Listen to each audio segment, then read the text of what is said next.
Hi, I'm CJ and this is my RC channel. Okay, so this is taken care of. Now it's time to do step number 9.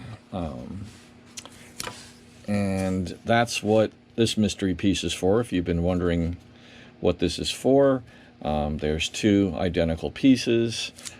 They're going to go here and here. They're going to serve 2 purposes. They're going to help orient the boom, and they're going to provide a surface for attaching covering. So what you're going to do is put the boom in this groove here, place one of them in place, and put just a drop of glue from above. So if the boom's in here and the piece is here, you just want to put a little drop right there, just enough to tack it in place. You don't want to risk attaching the boom prematurely to the tail section. And if you do, you're going to, damage the carbon fiber. You're going to, possibly trash the stabilizer. So be very careful about that. Also, the surface that is going to glue to here has that little bit of anchoring balsa. So I would trim this with a knife to extract these pieces from this block, and then I would sand them to make sure they're smooth, because you don't want to, you want an even surface for those to mate up. Okay, we're getting into the final stages. It's time to set up for the control horns. So this is kind of like a before and after. You're supposed to take a piece of 1/16 inch balsa, and basically what I did was I just cut from a piece larger than necessary, cut 2 identical pieces, glued them in place, and then I just took a X-Acto knife and cut, from here to this surface, getting that diagonal going, so it kind of makes a triangle. And that looks like this after it's been sanded to create a flat surface for the horn to be glued onto, like that. And you want to make this angle made up to that angle there on the surface, and the point come out to the end of the wood here, like so. Excuse me. Like that. So that's what you're looking for. So sand this, shape it as needed to get that gluing surface, and you want that. I still have a little more to sand, or I may add a piece of wood here and then sand that down to get the right angle going, because I've got a little bit of a curvature still, and you don't want any curve. You're not going to flex this, certainly not enough, and any flex is going to it's going to be like a spring held in place waiting for it to snap, to break off. So judging how much of this I've already sanded away, trying to get to this edge here, I guess it's just the way it was shaped. I'm probably going to glue a little chunk of balsa wood right here, and then sand that until I get, that nice straight line.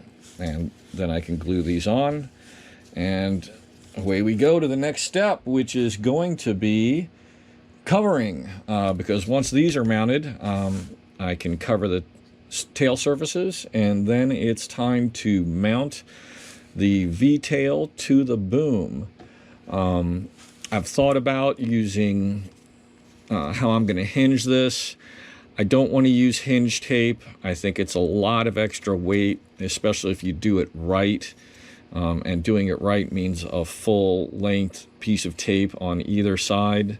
And I think that's just too much weight. I'm going to do a monocoat hinge, or in this case, it's ultra coat.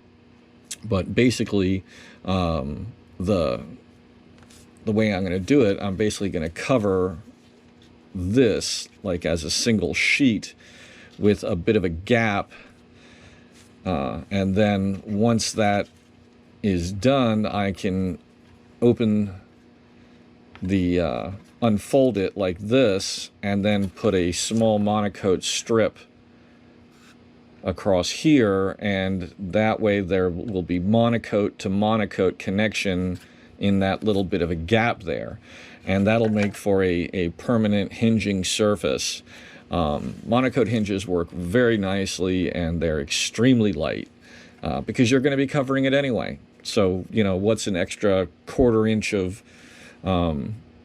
you know, monocoat coming off the edge, and then another, you know, 1/2 inch wide strip compared to, you know, all that tape that would be going on. And the tape can come off. I mean, you know, monocoat hinges can go sour after a while.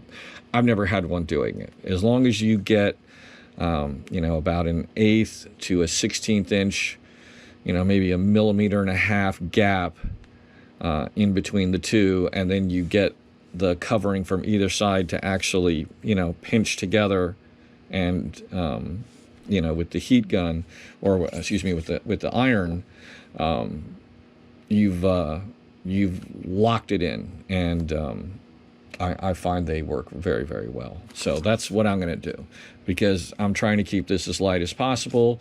And as I've mentioned previously, according to the designers, you're basically at a 1:3 with this model. So every gram you add to the tail surface, you got to add 3 in the nose to counterbalance that. Okay, once you have added the little piece of wood that they ask you to cut, excuse me, to the bottom of the ruddervator surface, you can attach the control horns. Make sure the control horns are equal. In other words, if you place these side by side, you want those holes to be at the identical distance from the work surface. Otherwise, one side is going to have a little more leverage than the other, and you may get unequal changes in motion that you'll have to compensate for with programming, and that can be very difficult to achieve. I highly recommend taking some gap fill CA, putting a nice bead where right along this line here, and then hitting that with jet, so you get a nice big fillet that is solidly anchoring this control horn. You can sand away any excess. And then it's time to start covering. Since I'm going to be doing monocoat hinges as I described, I'm going to be covering the rearmost surfaces, the movable surfaces first, and that is dictated by the color that I'm using. Because I'm using this park light covering, it is extremely thin, and if you place a light color on top of a dark color, you're going to see the dark color through the light color. I'm using yellow and black. So since I'm going to have yellow covering, or since the hinge covering needs to cross across between the two, I'm going to do yellow, and I'm going to cover the back side, the outer side of the two control surfaces, and then I'm going to make sure that there's a extra covering coming out to the side. Then I can position the non-moving surface with the correct amount of gap, and then I can iron on to this surface here. Then once I've gotten the yellow done and I've done my monocoat hinge, because then I'll have to do this side and fold over and get that seam going as I described in the last segment. Then I can cover the outer side with black, and the black can come right to the edge here, covering the yellow that overlapped between the two surfaces to create the monocoat hinge, and the black will completely cover the yellow. So then I'll have just yellow and black. Whereas if I were to do it the other way around, I would end up with yellow covering on top of black, and you would see the black clearly through the yellow. So just something to keep in mind if you are using very thin films like the Ultra Coat Park-Lite, which I highly recommend for a kit like this. You want to keep the weight down as much as possible, and Park-Lite, Ultra Coat Park-Lite is almost half of most coverings. So in fact, it's more than half of the regular Ultra Coat. I hope you enjoyed this video. Please click like and please subscribe to my channel.